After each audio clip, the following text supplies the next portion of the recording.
Welcome back rocket. स्वागत है आपका स्वीट कॉम्बैट के अगले पार्ट में। दोस्तों, अगर आप चैनल पर नए हैं और अगर आपने पुराने एपिसोड्स नहीं देखे हैं तो हमारी आपसे रिक्वेस्ट है कि इस सीरीज के पिछले एपिसोड्स को देखकर ही इस एपिसोड को देखें, तभी इस सुपर सीरीज की कहानी आप सभी को समझ में आएगी।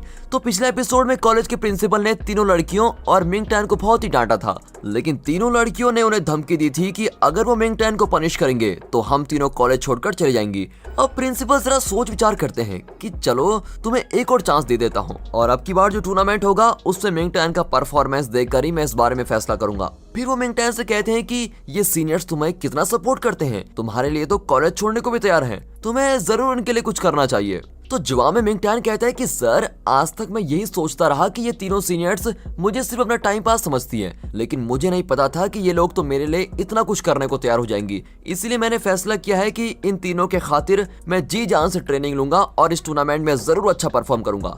अब अगले सीन में मिंग टैन फेंग यू को थैंक करता है और कहता है कि मुझे बचाने के लिए आपने खुद कॉलेज के प्रिंसिपल से बात की और मेरे लिए आप दूसरे कॉलेज के स्टूडेंट से लड़ने को भी तैयार हो गई थी, इसलिए बहुत बहुत शुक्रिया, बहुत बहुत थैंक यू आपका।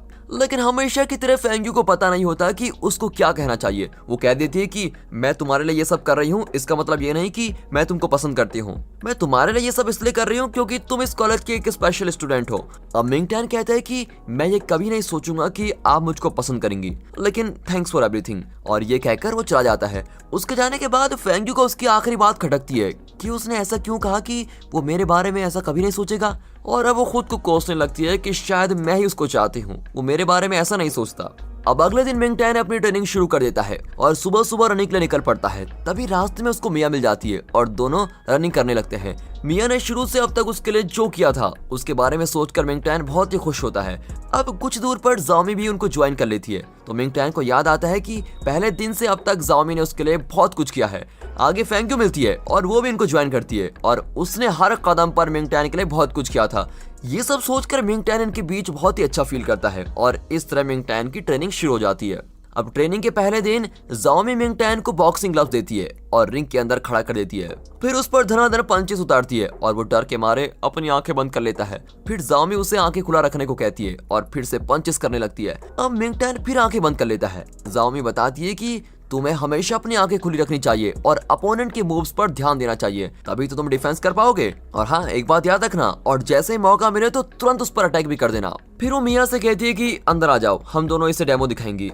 और मिया इसी मौके का इंतजार कर रही थी और खुशी खुशी अंदर आकर सच में जाओमी को अटैक करने लगती है। अब जाओमी खूब डिफेंड करती है और कहती है कि ये डेमो है मेरी जान, आराम से, लेकिन तुम तो मुझको सच में अटैक कर रही हो। तो वो कहती है कि हाँ यार, रियल अटैक करूंगी तभी तो मिंग टैन ठीक से सीख पाएगा। और इसके बाद वे फिर मिंग टैन को ट्रेन करती है और उसे पंच पे पंच मारती जाती है। अब अगले शॉट में ज़ैंगजी कॉलेज के प्रिंसिपल को दिखाते हैं, जो सुनहाओ कॉलेज के प्रिंसिपल से मिलते हैं और बातें करने लगते हैं। सुनहाओ के कॉलेज प्रिंसिपल एक पावरफुल मूव करते हैं जिससे हवा उनकी कंट्रोल में आ जाती है। फिर वो हवा से ज़ैंगजी के प्रिंसिपल को अटैक करते हैं, लेकिन हमारा प्रिंसिपल उसे बड़ी आसानी से रोक लेते हैं और कहते हैं कि लगता है तुम्हारे मूवमेंट में वो दम नहीं रहा। प्रिंसिपल बनने के बाद क्या तुमने प्रैक्टिस को छोड़ दिया है?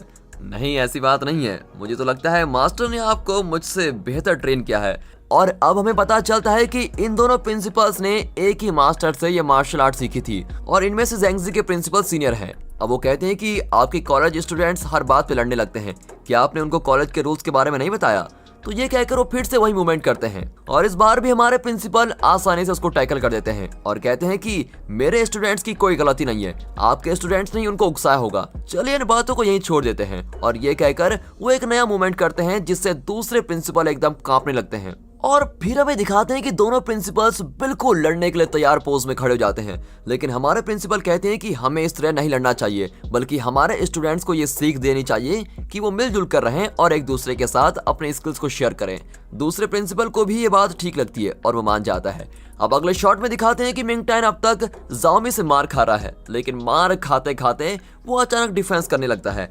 अब ये देखकर जाओमी और मिया दोनों ही चौंक जाती है, वाह तुम तो बहुत जल्दी सीख गए यार। और ये कहकर दोनों खुश होती हैं। मिंग टैन को खुद विश्वास नहीं होता और वो भी खुश हो जाता है। फिर बाहर आकर जाओमी पूछती है, तुम इतनी जल्दी कैसे सीख गए, क्या तुमने पहले कोई ट्रेनिंग ली थी?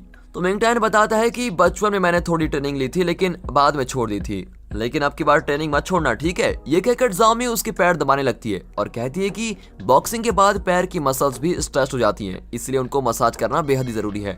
और मिया से रहा नहीं जाता और वो कहती है कि तुम कुछ ज्यादा ही कर रही हो, मैं उसके पैर को मसाज करूंगी, और कहकर हीरो के पैर दबाने लग जाती है।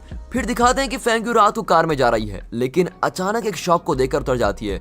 ये वही आइसक्रीम वाली शॉप है जहां मिंगटैन रैबिट के भेस में नोटिस मारता था, और एक दिन उसने फेंग्यू के लिए स्ट्रॉबेरी आइसक्रीम भी रिजर्व करके रखी थी। वो अंदर जाकर कॉफी ऑर्डर करती है और बाहर आकर बैठ जाती है। फिर उसकी कॉफी भी आ जाती है और वो उस बड़े रैबिट को बुलाती है। वो नहीं जानती कि उसके अंदर मिंगटैन ही है। मिंगटैन घबरा जाता है कि कहीं इसको पता तो नहीं चल गया, और वो पास आता है तो फेंग्यू बताती है कि उस दिन तुमने मेरे लिए आइसक्रीम रिजर्व करके रखी थी, इसीलिए आज मैंने तुम्हारे लिए ये कॉफी मंगवाई है। इतना ही नहीं, बचपन में मेरे पास एक रैबिट की गुड़िया थी जो मुझको बहुत ही प्यारी थी। तुम बिल्कुल उस गुड़िया की तरह दिखते हो, और मैं नहीं जानती कि इस रैबिट के मास्क के अंदर कौन है, और ये भी नहीं जानती कि तुम बोल भी सकते हो या नहीं, लेकिन मैं तुमको अपनी वही गुड़िया समझकर एक बहुत ही पर्सनल बात शेयर करना चाहती हूँ, तभी जाकर मुझको तसल्ली मिलेगी। मेरा एक दोस्त है और वो मुझको बहुत ही अच्छा लगता है। मैं हमेशा उसकी हेल्प करना चाहती हूँ, लेकिन वो हर बार मेरी मदद को ठुकरा देता है। पर इसमें उसकी कोई गलती नहीं है, बल्कि मेरी गलती है। जब भी मैं उससे मिलती हूँ तो मैं खुद को भूलकर उससे बहुत ही हार्श बिहेव करती हूँ, लेकिन फिर भी वो मुझको बहुत ही प्यारा है और मैं उसकी मदद करना चाहती हूँ, लेकिन कैसे करूँ ये समझ नहीं पाती। अब इस तरह वो बहुत ही इमोशनली होकर बात कर रही होती है और मिंगटैन अंदर से सुन रहा होता है। फिर फेंग्यू कहती है कि बहुत देर हो गई है, इसलिए मुझको जाना होगा, लेकिन तुम ये कॉफी जरूर पीना, ठीक है? और ये कहकर वो चली जाती है। अब मिंगटैन सोच में पड़ जाता है कि ये जरूर मेरे बारे में ही कह रही थी, और तब उसके चेहरे पर एक छोटी सी और प्यारी सी स्माइल आती है। अब मिंगटैन अपनी प्रैक्टिस खत्म करके कार वॉश की जगह पर आ जाता है। वो यहाँ पार्ट टाइम जॉब कर रहा है, और तब मिया, जाओमी और बयूनो आते हैं। मिया और जाओमी कहते हैं कि तुम हर रोज सुबह प्रैक्टिस करते हो, फिर क्लासेस अटेंड करते हो और शाम को यहाँ काम करने आ जाते हो, पर आज हम सब मिलकर तुम्हारी मदद करने वाले हैं क्योंकि तुम बहुत थक गए होंगे। बयूनो कहता है कि यार मैं भी रोज प्रैक्टिस करता हूँ और शाम को अपने होटल में काम करता हूँ, क्या तुम दोनों मेरी मदद नहीं करोगी? इस पर मिया उसके पैर को अपने पैर से तेज दबाकर पूछती है, क्या कहा तुमने? है क्या कहा? और बयूनो चिल्लाता है कि अरे अरे मत करो यार, मत करो, ठीक है मैं टायर्ड नहीं हूँ, मेरा पैर छोड़ो। अब मिंगटैन उनसे मदद के लिए संकोच करता है, लेकिन वे जिद करने लगते हैं और आखिर में मिंगटैन उन्हें भी यूनिफॉर्म देता है। अब यहाँ फेंग्यू को मिंगटैन का ख्याल आ रहा होता है। वो जाओमी को मैसेज करती है तो वो रिप्लाई करती है कि हम तीनों तो मिंगटैन के पार्ट टाइम वाले वर्कशॉप में हैं और उसकी मदद कर रहे हैं, और अब फेंग्यू भी उसकी मदद करने के लिए वहां पर पहुंच जाती है। उसको देखकर तो ये लोग बिल्कुल ही चौंक जाते हैं कि ये भी यहाँ पर, लेकिन बयूनो को तो फेंग्यू बहुत ही पसंद है। वो कहता है अच्छा वो आप आ गई, हम मिंगटैन की मदद करेंगे और आप मेरी मदद कर लीजिए, ओके। और अब फेंग्यू मिंगटैन से यूनिफॉर्म मांगती है। मिंगटैन भी खुशी खुशी उसको यूनिफॉर्म निकाल कर देता है। यार एक कार वॉश करने के लिए कितने यूनिफॉर्म गंदा करोगे? एक्चुअली ये मेरा पर्सनल कमेंट है दोस्तों, लेकिन कार वॉश करने के बहाने ये सब मिलकर खूब एंजॉय कर रहे होते हैं। अब ये सब एक साथ इतने खुश होते हैं कि सारे के सारे कार्ड्स को एकदम चमका देते हैं। अब सारा काम खत्म करके ये लोग रेस्ट कर रहे होते हैं। तब मिंगटैन को कल की बात याद आती है और वो सबसे कहता है कि मुझे आप लोगों को एक बहुत ही इंपॉर्टेंट बात बतानी है। आप सबसे मिलने से पहले मैं कभी किसी से कोई मदद नहीं लेता था, हर काम खुद ही करना चाहता था, लेकिन अब मुझे लगता है कि तुम सब मेरे सच्चे दोस्त हो। तुम लोग मेरी मदद करो या ना करो ये अलग बात है, पर तुम सब मन ही मन मेरी मदद करना चाहते हो और मेरे लिए तो यही बहुत बड़ी खुशी की बात है। मैं बहुत लकी हूँ कि मुझे तुम जैसे फ्रेंड मिले। ये सुनकर फेंग्यू भी बहुत ही खुश होती है और मिंगटैन को अच्छे से देखने लगती है।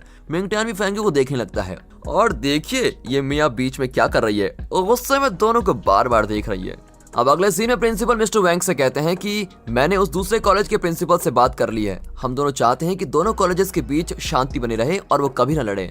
फ्यूचर में वे एक होकर अपने स्किल्स डेवलप करें, यही हम दोनों का सपना है। इसलिए मैं 2-3 दिन बाद एक डांस पार्टी अरेंज करने वाला हूँ। उस पार्टी में हम दूसरे कॉलेज के स्टूडेंट्स को भी यहाँ पर इन्वाइट करेंगे, इसीलिए आप हमारे सारे स्टूडेंट्स को इन्फॉर्म कर दीजिए।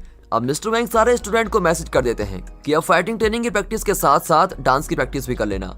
2 दिन में कॉलेज की स्टूडेंट्स की डांस पार्टी होने वाली है, इसलिए अपने डांस पार्टनर को खुद ही चूज कर लेना। अब स्टूडेंट्स मैसेज देखकर बिल्कुल ही शॉक हो जाती हैं, क्योंकि इन्हें सिर्फ फाइटिंग ही आती है, डांस वगैरह तो आता नहीं, लेकिन फिर भी डांस के नाम पर ये खुश हो जाती है। पर मिया कहती है कि कुछ ही दिन में टूर्नामेंट होने वाला है और अभी डांस प्रैक्टिस करना जरूरी है क्या? मैं तो नहीं करूंगी। ये कहकर वो मिंगटैन को अपने टेक्वांडो क्लब में ट्रेनिंग के लिए लेके जाती है और फिर वो हवा में उड़कर ऐसा तगड़ा डेमो देती है कि मिंगटैन की तो बोलती बंद हो जाती है। इतने दिन तो ये इतनी क्यूट सी लड़की लग रही थी, यहाँ तो बिल्कुल एकदम प्रो की तरह परफॉर्म कर रही है। फिर मिया और जामे की फाइट शुरू हो जाती है। अब मिंगटैन खुद ही प्रैक्टिस करने लगता है। उसको बताया गया है कि इस फाइट में बैलेंस बहुत ही जरूरी है, इसीलिए वो बैलेंस से रिलेटेड किकिंग प्रैक्टिस कर रहा होता है। उसकी किक को देखकर तो ये दोनों हैरान रह जाती है। इसने अभी तो ट्रेनिंग शुरू की है, लेकिन इसकी किक देखकर तो लगता है कि ये ऑलरेडी ट्रेंड है। क्या ये कोई जीनियस है जो इतनी जल्दी सीख गया? और इन दोनों को हैरान कर देने वाले इस शॉट के साथ ही दोस्तों यहाँ पर यह एपिसोड खत्म होता है। अगर इस सीरीज आपको पसंद है तो वीडियो को लाइक और चैनल को सब्सक्राइब जरूर कीजिए। कमेंट्स में जरूर बताइएगा कि ये सीरीज आपको इतनी पसंद क्यों आ रही है। साथ ही साथ अपने फ्रेंड सर्कल में इसे शेयर जरूर कीजिए। And finally thanks for watching.